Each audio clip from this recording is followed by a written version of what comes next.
The production possibilities frontier is an economic model used to illustrate how people and nations should decide what goods to produce, how much to produce, and for whom they should produce it. It's a model and a concept that looks at only two goods at a time. For example, what combination of cars and computers should a nation produce?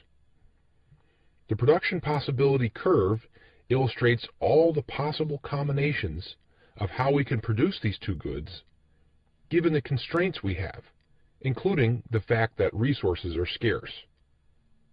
The question we're answering in this lesson is, what causes the production possibilities curve to shift? Before we answer this, let's review some of the basic ideas about the production possibilities curve using two types of curves. Let's say we have a production possibility curve showing the production of two goods, cars and computers.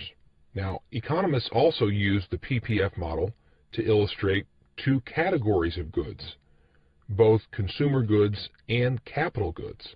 So here's what that PPF curve looks like. In any economy, investments into capital goods will do more to increase economic growth than investments into consumer goods will.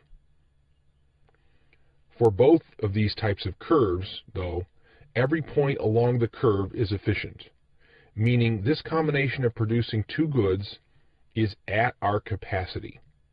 We're producing the most that we can with the least amount of costs. Movement along this curve reveals the trade-offs that are required to produce more or less of a good. We said that any point inside the curve is not efficient, and any point outside the curve is unobtainable. The best example in history of when America's economy was inside the curve was during the Great Depression. At that time, unemployment was extremely high, and production was extremely low. But eventually, during World War II, our economy moved from inside the curve to somewhere on the curve. Now we're producing things as fast as we can, largely driven by the war, but we were on the curve.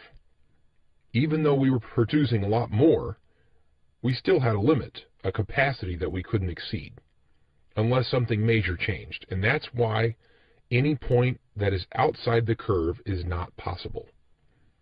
The production possibilities curve, whether it's showing two specific goods such as cars and computers, or two types of goods such as capital goods and consumer goods, it shows us how much is produced, which means it's showing us a picture of output. So now we can talk about shifts in the entire curve.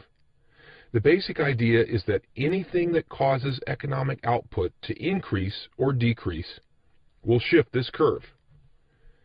In any economy, the major goal that you're trying to achieve is growth, which is to say, producing increasing amounts of the goods and services that consumers demand. Given the fact that resources are scarce, we have constraints, which is what the curve shows us. When the economy grows and all other things remain constant, we can produce more. So this will cause a shift in the production possibilities curve outward or to the right. If the economy were to shrink, then of course the curve would shift to the left.